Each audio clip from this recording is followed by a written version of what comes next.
All right, we've gotten to another exciting project. This is probably my favorite project of the course so far. It's just a fun one, and there's a lot of things that can be done with it, a lot of practical applications. So, what we're going to do is I'm here on Gutenberg.org, and we're going to download a free book text, and we're going to analyze the book. We're going to analyze for letters and words, and we're going to count how many letters and words there are in this book. So we'll be using a few of the things we've learned recently. We'll be using some functions. We'll be using some try except blocks, and it should be a fun project. So to get started, we'll go to Gutenberg.org. And what we can do is search and browse. If we go down to a advanced search, we can search for a file type. Let's just search for plain text. I just typed plain in my keyboard and that brought it down here. So this is just going to be a text file. And if we search for that, we hit that search button. We see more than 1,000 books matched your search. Please refine your search to see results. So we need to find some sort of title or subject. And I'd invite you to pick something interesting to you. I like space. So I'm going to, I'll put something in the title. Let's say space. That's probably something in the title. Can we narrow this down by category? No. Language. Well, that should be enough to find something for us. There we go. 132 books found. So we have the titles here. I don't recognize any of these. I'll just pick one, and I hope it's a good one. Let's try Juggernaut of Space. So if I click on this, looks like an interesting book. That's all right. That works for us. Let's download the plain text. It's only 115 kilobytes. So I'm going to right click and save link as to download the text. And it's called Juggernaut of Space.txt. And I'm going to download it in a spot I have for this. I've created a folder called Book Analysis. That way I can store my text here. I can store my related Python files in this folder for this project. So I'll save it in there. All right. It doesn't like it. This site's not secure with HTTPS. It's a reputable site. I know about it. I'm going to download it anyway, so I'll keep it. I'm guessing they just haven't renewed their SSL certificate. So now, if we go over to, here's my folder, Book Analysis, we see Juggernaut of Space right there. And what I'm going to do is open that folder in VS Code. Let's go to Documents, Python Essentials, Book Analysis. I'm going to open this folder. So I'll just select the folder and hit Open. And now we see everything within that folder will appear here. So what I'm going to do is create a file, and we'll call this book analysis.py. That py extension helps it recognize it's going to be a Python file. I'll update later for VS Code. And I remind you, I switched back over to my Mac, but this is going to be exactly the same for a PC. Everything up to now. I know many of you probably most of you are on PCs. So everything will be the same up to now. We create a folder, we've got our py file, and we've got our text file. So if I open that text file, just click on it, we see there's some metadata or some header data about the book, about the Gutenberg project, which Project Gutenberg license, and they have all these texts that are downloadable for free on the internet, as we've seen. So then we just get into the text. look, this is the start of the book. And if we scroll down, we see it's not a huge book.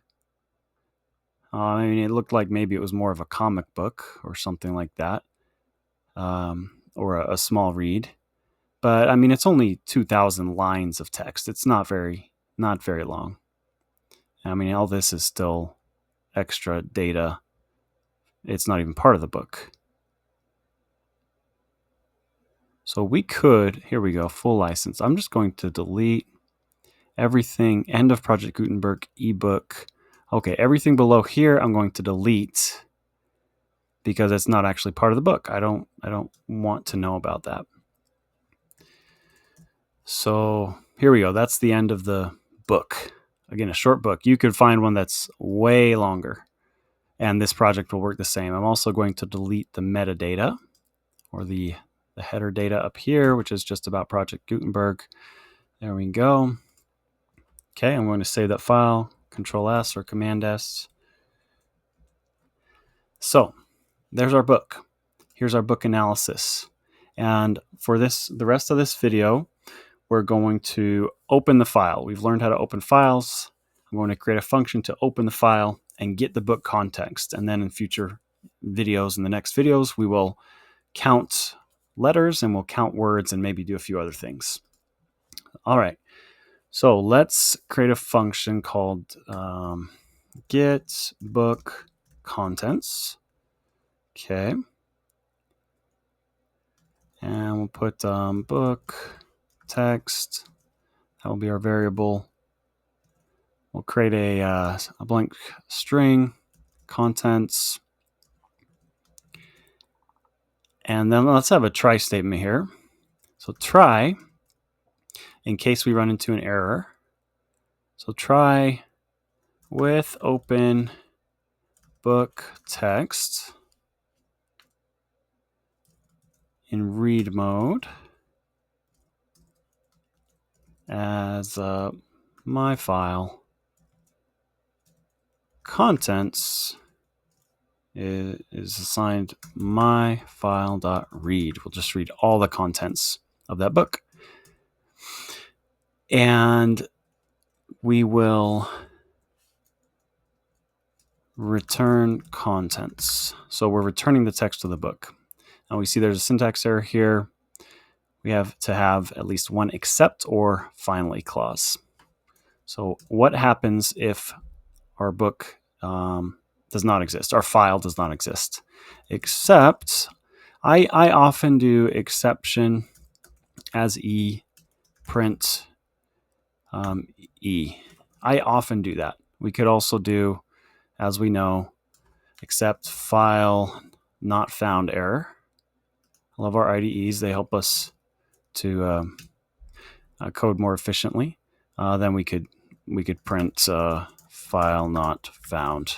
It really doesn't matter which one I do right here. I'll go with the file not found error. And then if it's not found, I'd like to probably terminate the program just with this specific program. I don't need it to continue running. So what I'm going to do is sys.exit. And let me actually import that first, and I can show you some auto-populating things. So we're importing sys. This is a module in Python. And now if we do sys dot, we see all the methods that are available because I've imported that module. And we're just going to do sys.exit. This will just exit our program. It will just stop everything and quit. And we'll learn more about the sys module later, but there's a nice preview for you. So I'll add a comment here. Exit program if file not found. Okay, so get book context, book text. So now we need to call that method to actually make it run.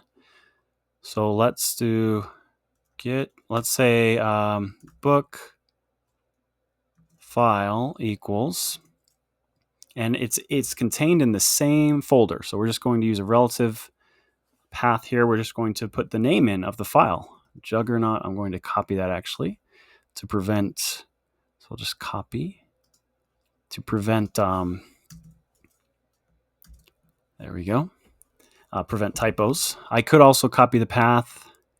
I could also copy the relative path. The relative path will be the same. See, I copied the relative path. Let's paste that in here. See, it's the same because it's in the same directory. If it were up a directory, it would look something like this, etc. But we could also copy the absolute path, copy the path. We've learned about paths prior in this course. See, now that's the entire path. So I could do that. Since I know for the sake of this program, that book is in the same folder as my Python file, I'm just going to do the relative path. And one last thing on the path. If you're on Windows, remember what we did to make Windows paths work, because you'll notice I'm on a Mac, so I've got forward slashes. All these are forward slashes. You're on a Windows, you're going to have backslashes in your path, like that.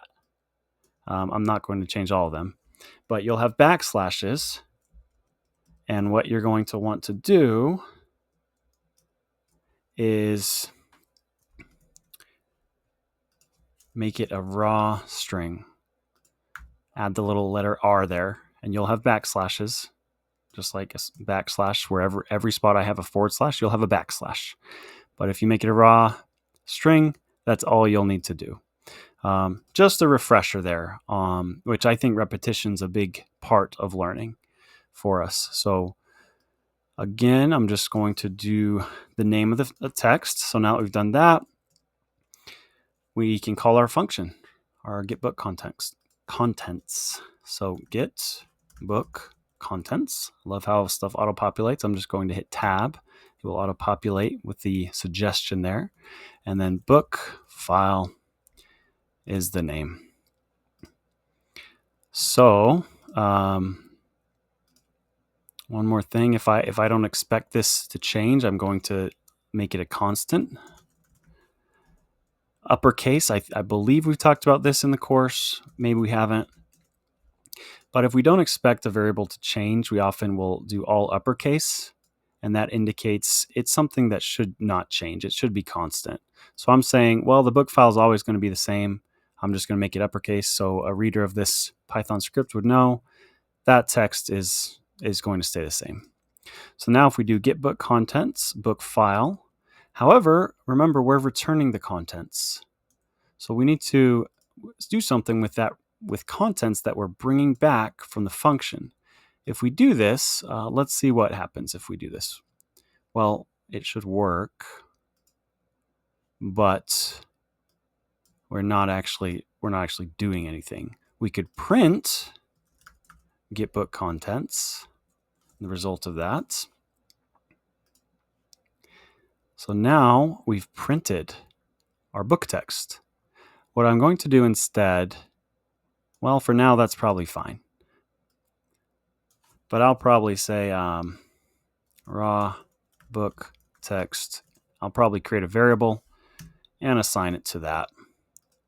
And if we hit run, that's all it does. It essentially assigns the contents of the text to this variable. Ultimately, that's what our program does. We could print raw book text, and then we'll print it out again. See, we've printed out the text again. So that's all for this video. We've gotten the book contents. We've found a book. We have the book text. So now we can do stuff with it, which we'll do in the next video.